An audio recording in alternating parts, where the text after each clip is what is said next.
Figured I'd jump in first. Yeah. Hey, Coach. Just want to start off with just hearing your thoughts on Paxton, what you've learned this week from having to go back into surgery, what his loss means for the season for the team, and just what you guys are hoping to do in replacement of him. Well, I think it has been like 2, 3 weeks we've been going through with Paxton after the game that he played against Montreal, that he played a little bit, right, with us. He's still feels some discomfort there. We got assessment from the medical side. And to be honest, the injury that he has with the cartilage is one of the worst ones because once you cannot play without pain, it means that your career could end very soon, And our fear was more like is he gonna have to retire, from this? We're really concerned, and we learned that Dr. Burr Mendable from the national team, he has done a very new type of surgery on cartilage replacement,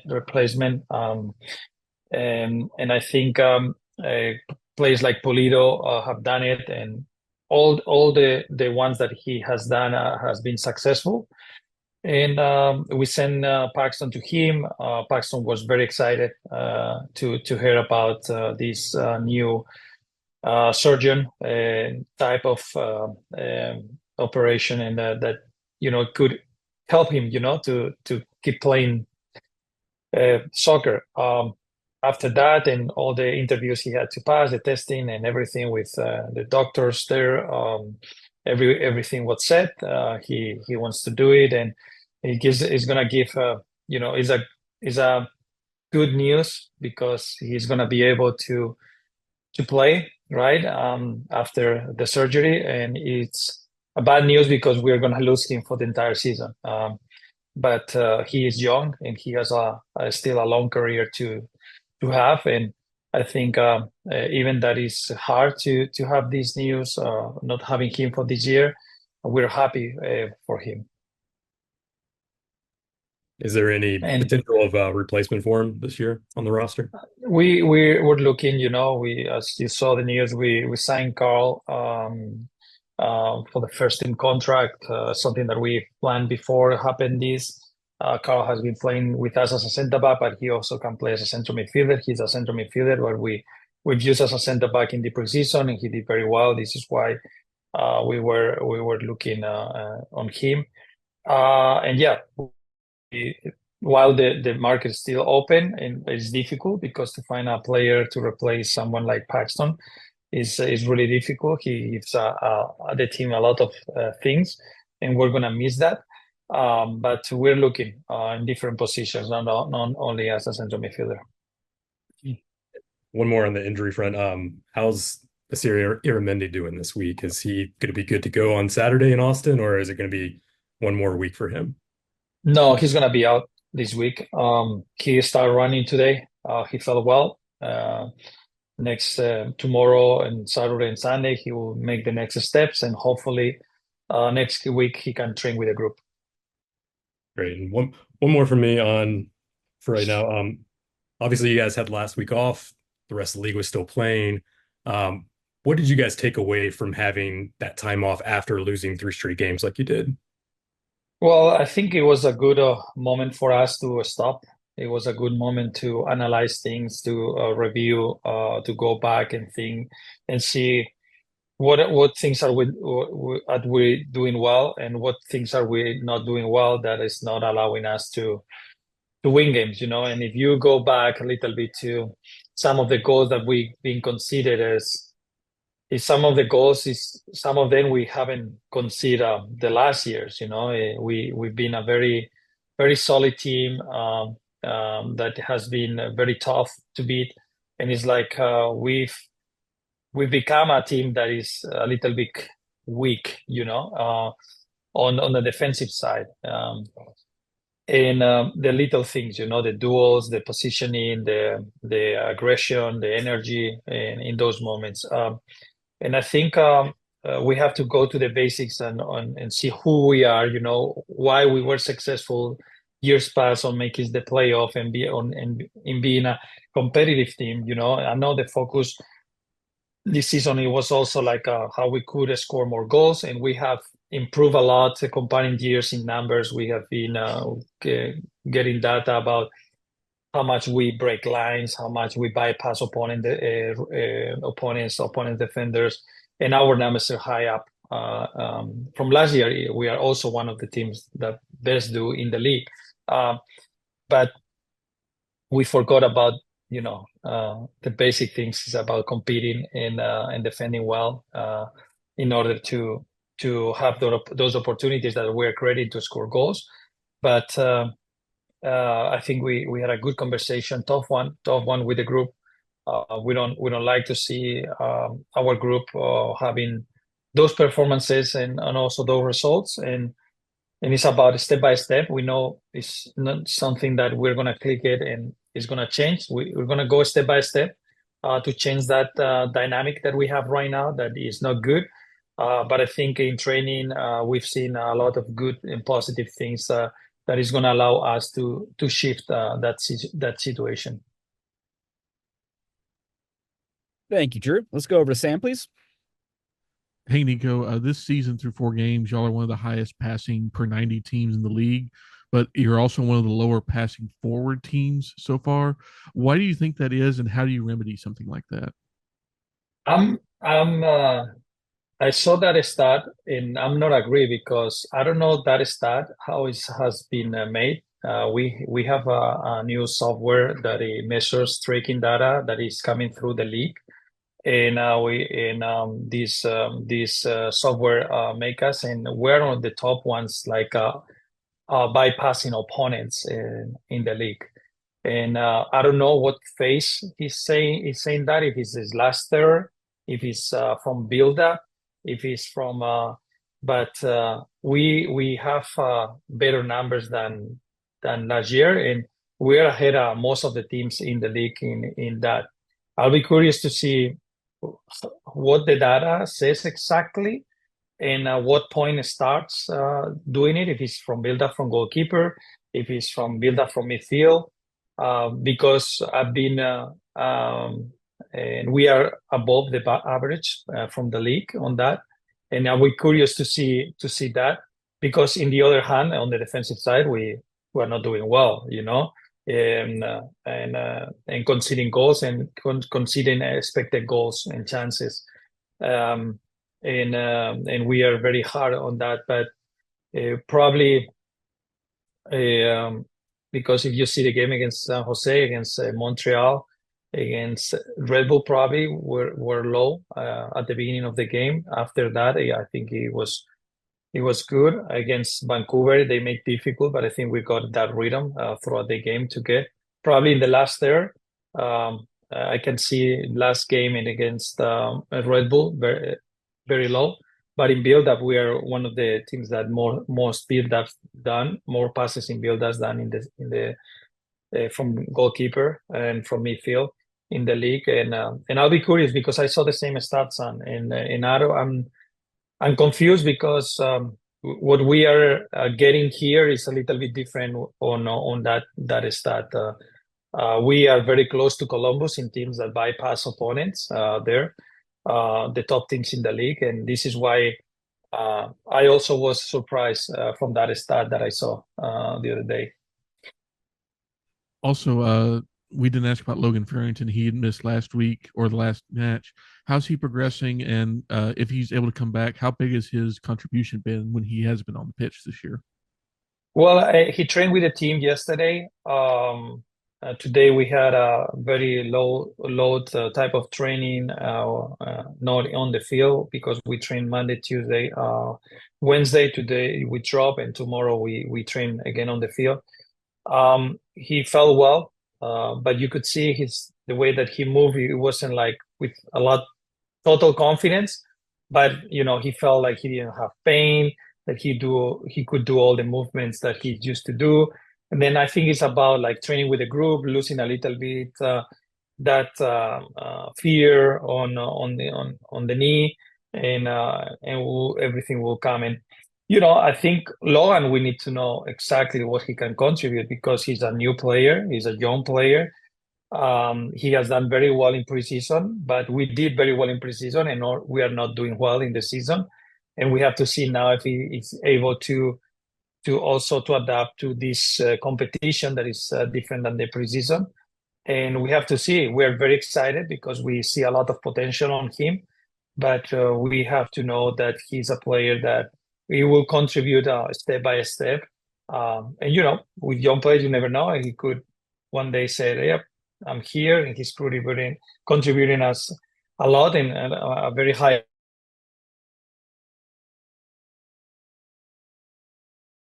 Like Leonardo here. Thanks, Sam. Let's jump over to Ryan, please. Yeah, how's it going, Coach? Thinking about getting into those positions through the buildup and the progressive passes, like you mentioned, where do you see the breakdown kind of once you get to the attacking third? Is it a chemistry issue? Is it a personnel issue, just not having players available? And what have you done over this bye week to try and, take advantage of those situations where you do get into the attacking third with, with Jesus or with Petter or whoever it is? Well, I think when we finished the preseason, we were really happy about our offensive side. I think it's the preseason the most goals we score in all 3 years, and it was very fluid, the movements, the runs, the crosses. I think everything was connected, everything looked pretty well. And we weren't worried about that because we saw like we could score in different ways, transitions, set pieces, combination plays, crosses. And I think we were really happy about everything that we accomplished during the preseason. And but in preseason, Peter wasn't there, Jesus wasn't there, Ima wasn't there, and I think suddenly we had them, and but they didn't do the previous work that we had to do with the group, and we saw that lack of connection on what we want to do and their profile, their qualities, and their knowing each other also and the relationships. And then this takes time. This is why we have the preseason, right? And you can see, how those connections are improving every day. It's amazing. We have adjust things in order to be better on that, adjusting also some injuries from some players and how we can put other players in those positions, adjusting positions also based on not conceding goals in transition that we have conceded. And when the team feels maybe more comfortable to get back to those shapes that were very aggressive, having 5 players high on the pitch. And now it's with 4 plus 1 that can add late. And it's like how we can find that balance that it provides us the numbers and the players to score goals, but in the connections, but also we are well balanced for the transition, and we're well positioned in the transition phase. And you see every single day we've done a lot of different drills and different exercises to connect those pieces. We have narrowed to simplify what we're looking for in attacking. To everyone are in the same page. The players also have been participating on that. What we're looking for, we said these 3 things. Everyone is connected. We've seen every day, So yesterday, a great connection in training. We score goals. We create chances. Everyone was doing well their role and responsibility. And I think it takes a little bit of time. The years past help us getting points and winning to get to that point. This year we have to do through losses. And then I hope, we become this team that maybe starts slow but ends strong. Yeah, and then secondly, looking at Austin, obviously you're familiar with Josh, having worked together. Some of the similar struggles that we're going through in Dallas, they're dealing with as well in terms of, difficulty conceding goals in certain ways and creating chances, especially on the road. How have you seen their struggles, and where do you think they might improve coming into this game? What are you concerned about from the Austin side? Well, I think Austin is a good team. They have good energy. Even the game against Orlando, I like the first 15, 20 minutes. They had a lot of energy. They won some balls and were able to transition. They create some crosses, some dangerous crosses in that game. Some set pieces. But as the game went through, I think Orlando got control on that, and Austin faded a little bit on the pressa, on their positioning, and allow Orlando to get control of the game. They play at home. They have a score, and I think in every game that they play at home, they have tied 3 games. Then I think it's a team that is gonna go for us to try to score, but we know they will have a strong 15 minutes, 20 minutes. We have to be ready. They do every single time we play there, and we have to be up front. We have to go up front and knowing that these 15, 20 minutes they go very intense, and we have to be ready to face that. And then after, as the game settle, I think we always have done a really good job there. This is why the key for us is going to be this first half, to have a really good half and try to put a goal in our side ahead to them, and defend well, and put us in a good position to go to the second half. Even if in the first half we cannot score, but we're performing well, defending well. I think as the game goes through, we can find spaces in transition, find spaces in build up to hurt them. Thanks, Ryan. And we'll close it down with Drew. Drew, last question, please. Yeah, just one more on Austin. I believe they only have one win in their last 17 or 18 games dating back to last July. How do you guys make sure you're not playing down to their level, so to speak, going into this game? You mentioned at home, they tend to play a little more aggressive, especially in that first 15 to 20 minutes. But how do you make sure that you're matching that intensity and expanding upon it for you guys to get points in this game? Well, it's 2 things. I think we have to start strong, like a playoff game, like playing a little bit more vertical, playing a little bit more direct, like winning second balls.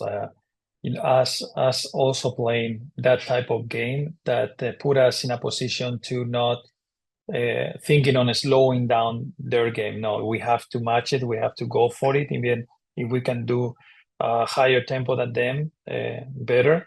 And we know this is gonna help us throughout the game, to when the game slows down, we will be ready to keep going. For us, it's important to defend well their direct play from balls from ring when he drops, and he plays these diagonal balls from Cascante, that he plays those diagonal balls. I think we have to be really good on first and second balls. We have to be very, very good on dropping really quick from the back line.